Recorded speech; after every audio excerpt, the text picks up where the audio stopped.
શું તમારાથી પણ પાણીપુરીનું પાણી એકદમ ગ્રીન નથી બનતું? તો આ વિડીયો તમારા માટે છે. કેટલીક ટિપ્સ સાથે હું અહીં પાણીપુરીનું પાણી એકદમ ગ્રીન કઈ રીતે બને એ શેર કરું છું.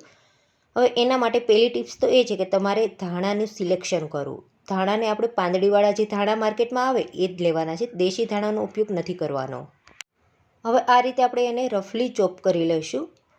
ફટાફટ ચોપ કરી લેવાનું આવી રીતે ચપ્પુની મદદથી. જુઓ, બધા ધાણા રેડી છે. હવે સેકન્ડ નંબર આવ્યો ફુદીનો. હવે ફુદીનો આપણે આવી રીતે કટિંગ નથી કરવાનો.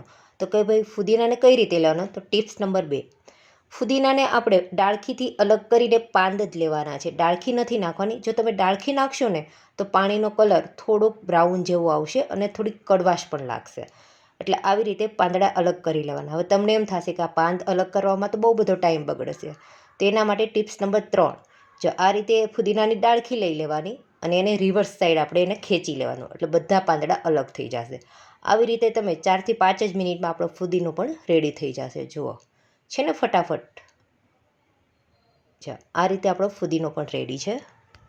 હવે એક બોલની અંદર રફલી ચોપ કરેલા ધાણા એડ કરીશું અને જે ફુદીનાના પાન હતા એ એડ કરીશું.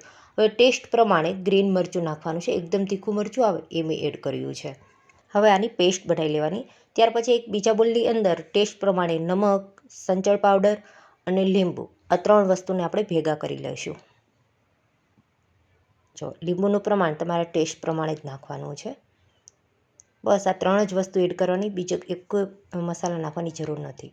હવે જે પેસ્ટ તૈયાર કરી હતી ગ્રીન પેસ્ટ એ એડ કરી દઈશું. ગ્રીન પેસ્ટ નાખાઈ ગઈ ત્યાર પછી એકદમ કોલ્ડ પાણી હોય એ એડ કરી દેવાનું અને ઉપરથી આઈસ ક્યુબ નાખી દેવાના, એટલે આપણું એકદમ ગ્રીન પાણી રેડી.